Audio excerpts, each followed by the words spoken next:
So, our topic today. There's a poem that I really like, and let's see what the words here are to this poem. Ideals, divine ideals, the secret to man's youth, I think that's what it is. Ideals, divine ideals, the secret to man's youth. And so, I just thought to talk about this today for a few reasons. We'll start with the first. When I was in America a little while back, I was at the Expanding Light, and we were sitting there in a circle at one of the tables, and there was a young girl there who had just graduated from college. And I asked the typical question, "What brought you to Ananda?" And she said, "Do you really want to know?" Yes, of course. Otherwise, why would I have asked? Of course, I want to know. And she said, "I'm on a quest. That I have a list in my room. Do you want to see it?" I said, "No, I don't want to see it. But tell me a little bit about this quest." And she said, "I'm searching for truth." That's one of the things on this list. That I'm searching for love. That I'm searching for peace. And immediately that got the table in an uproar of different people. "No, that can't really exist. There's no such thing as true love. I was married for this many years, and I know." And this other person, "Oh no, well, if it's not men and women, then it can definitely exist." And on it seemed to go. But after all of the pandemonium died down, that she was washing the dishes or doing whatever they do at the EL, and I just felt that I had to tell her that some part of me couldn't help it. And I said, "Never abandon your quest." And I actually came in a little bit too powerful and too high with it, and I think I scared her a little bit. But I had to say it because what she was doing is what we are all doing. It's why we are all here, that we are on this quest to uphold these divine ideals, these secrets to man's youth, that we are all searching for these things, and we come in at the beginning of life wanting this perfect love or this perfect joy. And we end up settling, we end up compromising. When I was a very young man, 14 years old, I was in Alaska, and I met up with this man who was a few years older than me. I think he was 18, 19 years old. And he told me that when he was a young kid, he had promised himself that he would never kill animals for money. And by the time he was 18 or 19, he'd gone out in Alaska on the fishing boats like everyone does there, and just mercilessly slaughtered millions of fish for money. And he was kind of so hurt inside and so scared at age 19 I knew when I was a little kid that I promised myself I would never do this. And already I've broken that divine ideal, and I've done whatever that was for him. Now, that's just an example, one that probably many of us here can't relate to. I don't know how many people here are doing commercial fishing, but I think each of us do have these things on the inside where we just feel that we must stick to this no matter what. For example, even meditation, that how often do we sit down with this divine ideal that today I will not move from this spot for however amount of time until I go deep in meditation. And sometimes we stick to it and we gain that tremendous amount of peace on the inside. And sometimes we don't.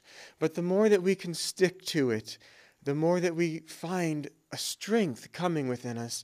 And that strength, it's not ours. It's such a fascinating thing because we think it's ours, but really it's not. Really, nothing that we do is ours. It's amazing to me how Divine Mother's doing the whole show, and yet we feel that we are the doer. Master has this one line that that we don't have free will at all, that our only free will is either to love God or not to love God, basically. And that line is so deep. It's so amazing to me that whenever it seems that we bring God into whatever it is that we're doing, it seems to go well. And what is it that brings God into our lives? It is that divine love, that devotion, that when we're loving God, we're automatically thinking about God, we're automatically having that consciousness, and then life is automatically going well. And when we're not, when we're thinking that we are doing it ourselves, then and Satan's so tricky, so subtle. It seems, I got this one. I've done this before many times. I know what I'm doing. I can handle it. And it goes, and it seems we're doing okay. But the more we start thinking about ourselves, the more a little bit it gets off, and a little bit it seems to be going wrong. And we think, I'll try to do better. And we try, and it just seems to go so wrong. There was a saint, George Washington Carver, and he had convinced all of the slaves in America to plant peanuts. That he noticed that their cotton crops each year were becoming less and less and less. And he knew a little bit about chemistry and science and realized that if they would plant peanuts, that would put nitrogen into the soil. And then the year after that, or the season after that, or whatever, if they plant the crop cotton again, they would get much more. So they all planted these peanuts. And the next thing he knew, there was all of these peanuts in the market, and it was worth, as the saying goes, peanuts. And it wasn't worth anything. And so all of these farmers came to him and just said, "What have you done to us? You've ruined us. We all planted this, and now we can't sell it for anything." And so he felt a kind of divine responsibility, that something inside of him said that he must do something about this. And so he had a little laboratory, and he went into that lab, and he worked for 6 days straight, just coming up with this different thing. He invented a way of making plastic out of the peanut, a way of making some type of gasoline, and this and that, and all kinds of, creams and ointments, and of course the famous American peanut butter, which we all still enjoy. But anyway, when he came out of that lab, someone asked him, "What were you doing in there for 6 days?" And he said, "Not me. We." And so he was working in there with the other saints, with God, to do all of those different things. And with that power, he was able to work for 6 days straight. And he was able to come up with all of these different inventions, because he wasn't in his little ego, that he was in a consciousness that was much greater. And all inventions, all solutions to all problems are in this state of mind, are in this consciousness, that it is that divine ideal that we are all striving to uphold, to be in that state of joy. And we all know it, that when we are in that state of joy, that solutions just come, that we just, that's how it is. And when we're in that state of, the energy goes down, then it just seems like nothing works. And so we're all here, we're all learning our lessons on how to uphold this ideal. And isn't it beautiful, really, that God has given us eternity for us to learn how to have a set of divine ideals. And we get to choose ourselves what are our divine ideals. And as we grow spiritually, as we progress on the spiritual path, our ideals change. When I first came on the spiritual path, I was dead determined that I wasn't going to eat sugar anymore. I just thought that was the, cause of all the problems in the world. And if I could just get this out of my diet, then everything would be fine. And I think it was that day, maybe one day later, that some lady from the EL, I was at the Expanding Light at that time, comes, "Oh, I baked this special cookie just for you. Put so much love into it." Oh no, what do? I just, gave this iron resolve, this was my divine ideal that I will not eat sugar. And then it seems the universe is conspiring against me in order to have this. And it's so long ago now, I don't even remember whether I ate the cookie or not. But it is important that Master said the wrestler becomes stronger when we can stick to it, and when we can fight with stronger wrestlers, so that we can stick to those divine ideals, and that we can uphold them. And ultimately, we gain the strength to make this entire universe at our command. Isn't that a fascinating thing? It really probably, from our level of consciousness, just sounds like that's too much. The whole universe, that the universe seems like such a big thing. But really, time and space, they're such a delusion. And as we can gain more love in our hearts, divine love, not human love, we can really begin to see right through time and right through space. Something that I've been pondering on lately is that if we have a deep relationship, let's say as husband and wife, that we come back again and again. And we might come back again, and it's that same soul, but this time we would be father and daughter or something like that. Isn't that an interesting concept? That we could have been in this type of relationship, and then we can be in that relationship, and then it could be father and son. And we come back again and again until that divine ideal of love is perfected. And then the outer manifestation, whether we're calling each other boss and worker or whatever, that doesn't matter anymore. It's that divine ideal. That's the thing that matters. And as we can perfect that divine love, then these high concepts like time and space, really, they just disappear. Another thing that I wanted to say today is that Master said, and what is it? I think the moonlight laughs at their skulls. You know this story that when the two lovers are professing under the moonlight that, I promise I'll love you forever. But these bodies, they don't last forever. And so Master was making a point that this human love, it can't last forever. But it's not something for us to scorn, something for us to just think, human love. I'm above all of that. That human love is how we learn. And human love is something that gets transformed into divine love. And once we learn how to work with that human love and turn it into divine love, then we can see what the Guru truly is. I like Dayamata's words. She said, I'm in love with love of Dayamata. And so when we can transform that human love in our hearts, when our consciousness can expand, then we can understand what the Guru truly is. That it takes that love within ourselves in order to be able to perceive that love in the Guru. But how amazing it is once we can transform ourselves sufficiently enough to comprehend that there is perfect love in a human body. And in that human body is expressing both human love and divine love towards us, towards each one of us. And that the Guru, the saints of all religions, are giving us that divine love in the way that we can receive it. I like that Ramakrishna used to say that the mother knows that she'll cook the fish in this way for this child and cook it in this way for this child. And the child that doesn't like fish, well, she'll give him the sweets, whatever it is. But the mother knows exactly what each child needs to grow and to become an even better child. And so Divine Mother knows exactly what each one of us needs to grow and to expand our consciousness and to become, in the words of Christ, perfect. Again, it's just amazing that we have eternity until we can perfect our ability to hold on to these divine ideals until we too become perfect. I think all of the time of the story of the rich man, and Christ said to him, why don't you give away everything and come and follow me?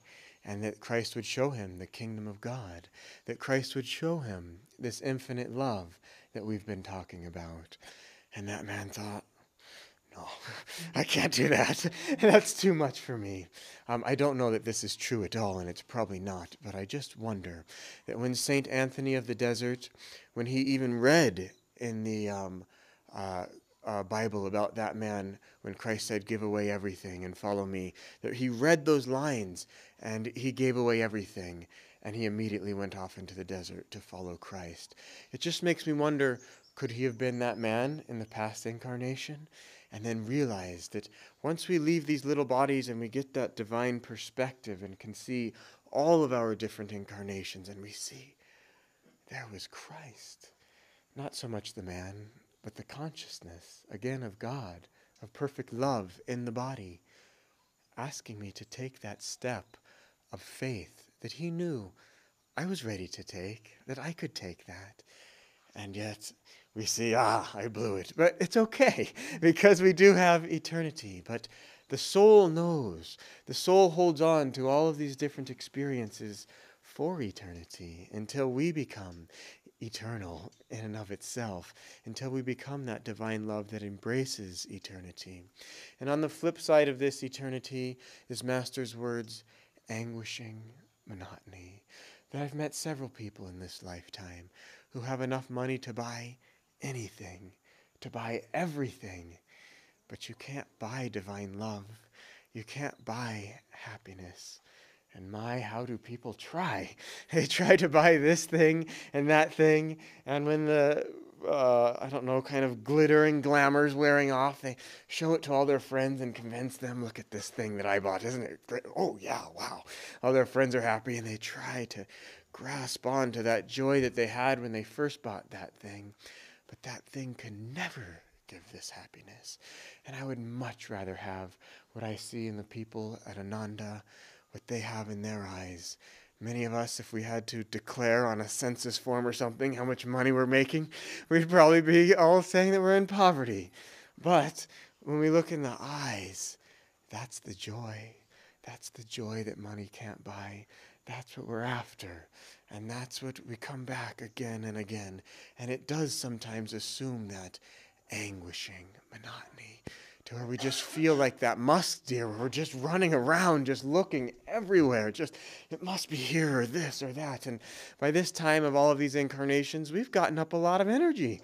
We can do a lot of things in this world and move a lot of things and get this and get that and become the top person in this business and telling so many different people to do.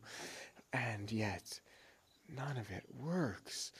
And it's so simple that if we just hold on to that divine ideal, turn within. That once some disciples of Masters were fidgeting, and he only said the words, "Is that how much you love God?" That was enough to just get them perfectly still. That otherwise the mind, it's going, it's thinking, I want this, I want that. And it can become so restless that then the physical body becomes so restless. And we've had enough of that. So God has sent us the saints in this world. God has sent us this power, if we could but comprehend it. I don't know the words that are in the Bible. He walked amongst them or something like that, but they comprehended him not. That they were not able to understand that great light, that great consciousness that was walking with them, that dwelled with them, that lived with them. And are we able to know who we're living with, who we're interacting with, maybe sometimes on a daily basis? It's hard to know. It's hard to see, because we have to have that elevated consciousness. But the saints, they want to come to us. It's why they're here. They're here to infuse us with that divine power. And it takes that divine power, and we can never get it on our own. That it's why we must work on our attunement. It's why we must have a guru. It's why we must come to satsang and be in the company of other devotees, because we cannot climb that mountain with our own strength. That this power that I'm talking about is something so much greater than human strength. It's a consciousness that Master gives us, that visualization of expanding our consciousness out and far beyond this world, and out far beyond the solar system, and beyond all of these different galaxies. And the Masters, they are in all of that. That they are in on every human being, on every planet. Master's words in the poem Samadhi, every blade of grass. That they're in all of it. And that's only the physical world. And then they're in the astral world that's governing all of that, and the causal world that's governing all of that. That's a huge consciousness. And yet, they've come down to be here with us, to show us how we too can have that consciousness, how we too can have that love that would really do anything to help our brothers and our sisters. I like this visualization of a tapestry, that each one of us is like a thread in this beautiful tapestry. And the tapestry itself is God. But each one of us, each thread, it has its part to play, that we're all here for a divine reason, that every little thing that's happening to us, every thing, good, bad, every thought that we think, it's all there for a reason. And it's all there for us to understand how simple it is, that really we're just trying to point our mind to God, God, God. It's really that simple. And yet, then the mind, no, but what about this? And we have to do this, and you don't understand me, I just need that. And on it goes until none of those things work. And once again, we remember God, God, God. And each one of us, we have our way of getting there, and we will get there. But why delay? We've suffered long enough that this has been going on, and it can go on for as long as we want, that it's up to us to choose until we just say, I've had enough. And we have to say that with all of our strength, all of our mind, all of our heart, and all of our soul. And that last word brings us back again, our soul, that when we get to that level of meditation, to that level of prayer, that it's not us who's the doer anymore, that it's God who's meditating through us, that it's God even who's praying through us. And so why don't we try that experiment of asking God to pray with us, through us, to help us, asking God to meditate through us, and deciding within ourselves that we're going to commit ourselves to this divine ideal, like that story of Master where he decided to stay up all night with his friend until they saw Krishna. How many of us have tried that little experiment of holding on to that divine ideal, that I'll try and stay up all night tonight just to see how much I can love God?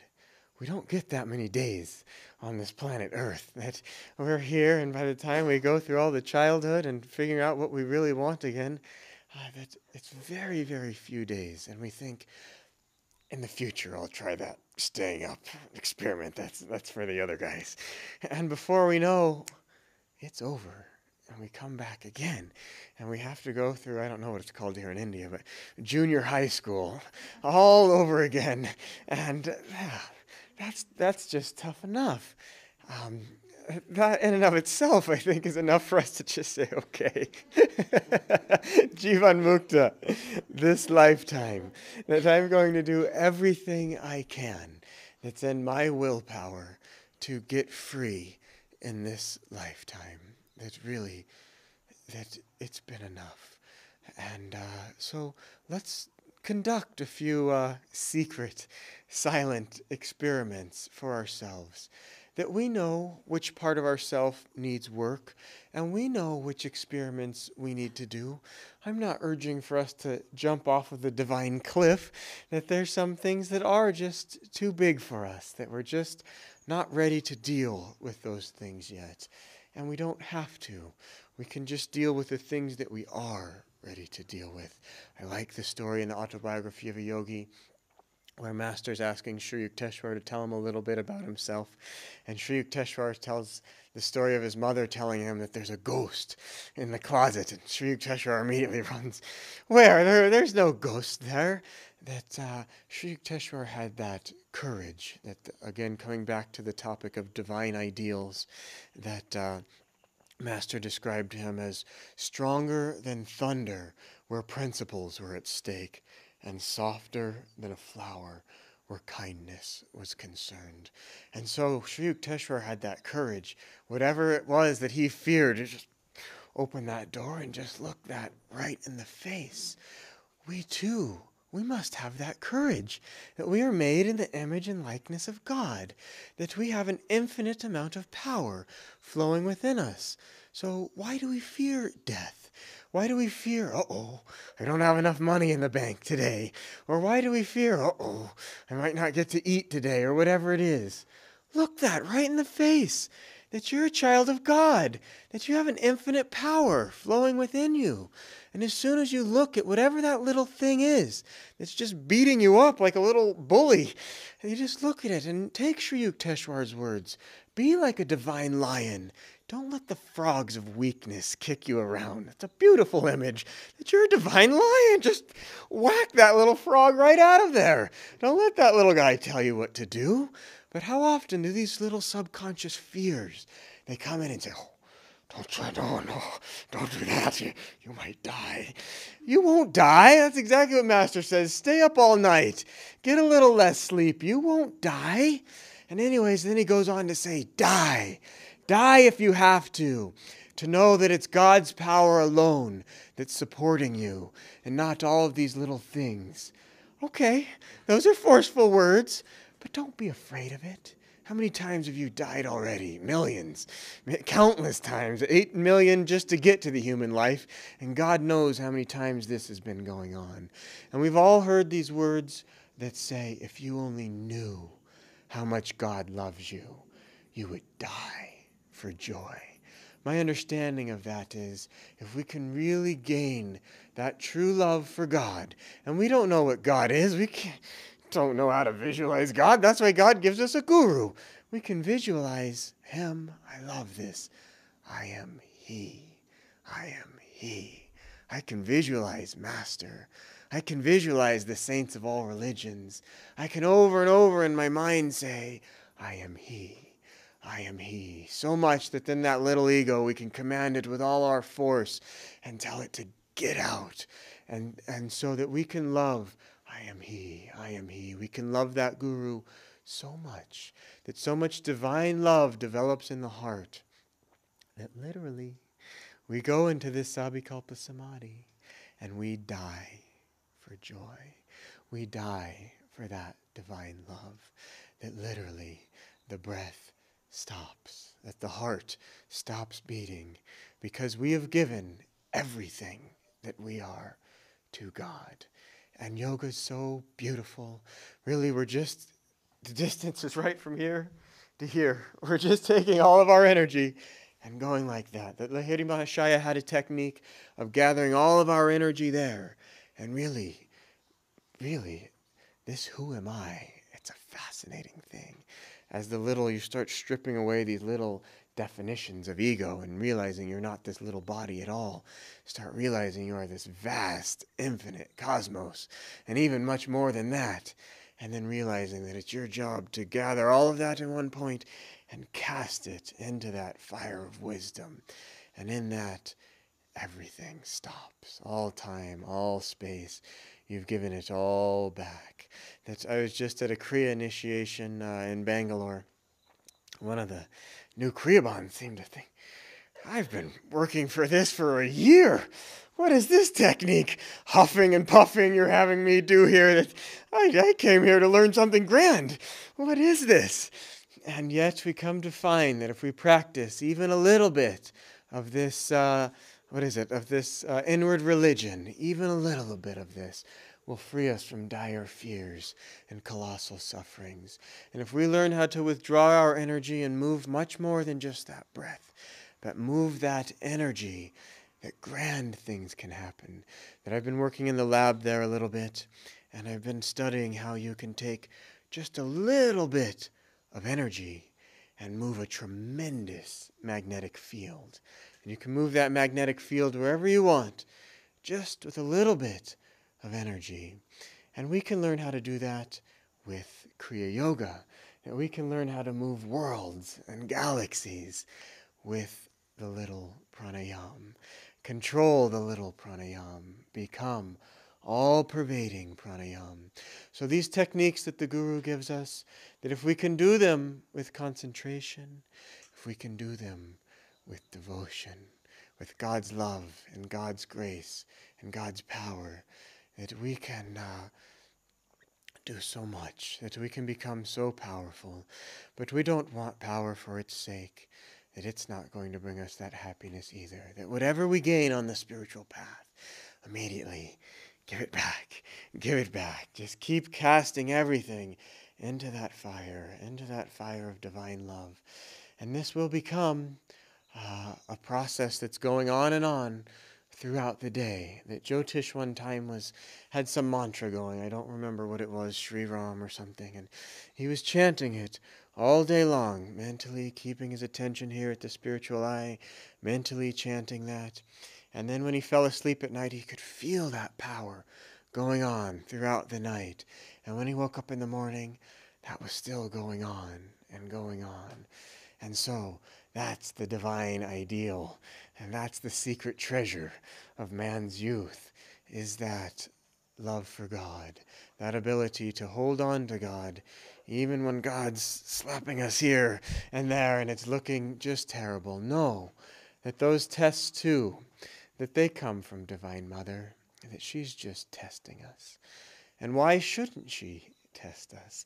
That human beings, we test one another to know if somebody's really true and if someone's loyal. Well, why shouldn't Divine Mother test us? And when we pass her tests, that we gain everything. How many times have we heard that poem of Tagore, of the beggar and the king, and the king, the beggar gives the king 1 grain of rice. Of course, we all know the story, and he comes to find that that 1 grain of rice was turned into gold. Why are we so afraid to give everything? It's because we don't know, that we think that we might not get it back, or that we might not be able to live without this or without that. But we've forgotten who we truly are, and it's easy to forget. This Maya is very, very powerful. But, like it says again in the Gita, where Krishna says to Arjuna, you must fight.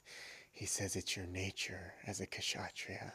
I like that he says, he kind of shames him a little bit. That's what the other Kshatriyas say. They're just going to, laugh at you. And a Kshatriya like you won't be able to handle that. In the beginning, we all start off on the spiritual path like Vaishyas. Say, well, God, just give me a little of that, and I'll give you a little of this, God. We'll call it even. I swear I won't do that again if you just do this for me this time, God. And slowly, truly, after many incarnations, we realize that God already is that $100 bill in the plate, and that there's something else going on, and that God already has everything except our love.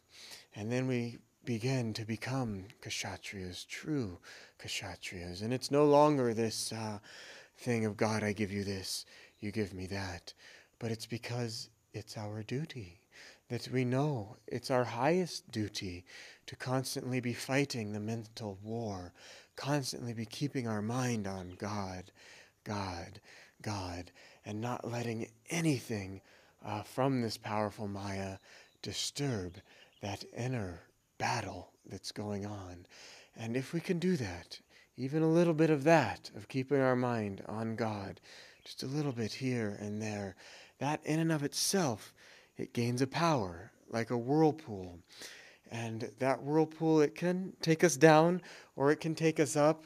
And there's many whirlpools. I like that image of a whirlpool, because if you can let your consciousness zoom out again into all of the creation, you see at the center of the galaxy there's that spiral that it's spinning, and then it has many different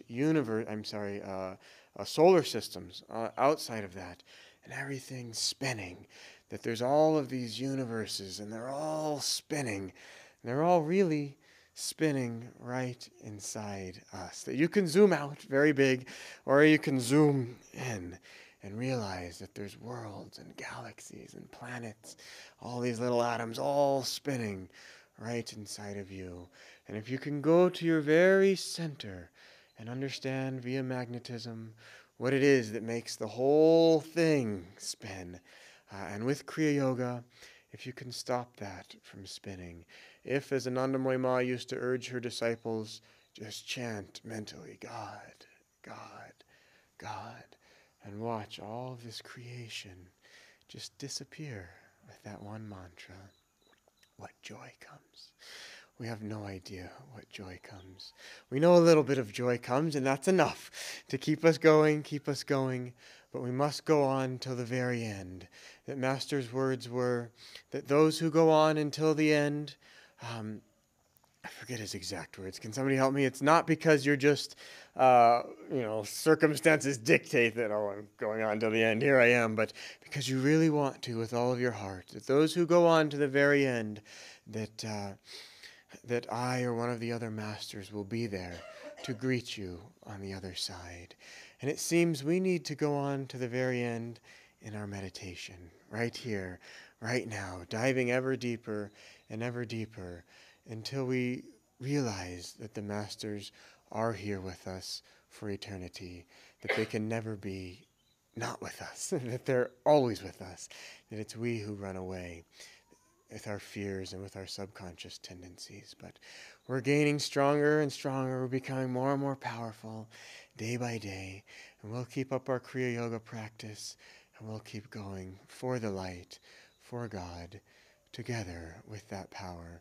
And Lahiri Mahashaya's words, doing, done. And we will realize ourselves who we truly are. So thank you for listening. I'd like to end, we'll just end with one chant, and then we'll send out this divine love to the whole world.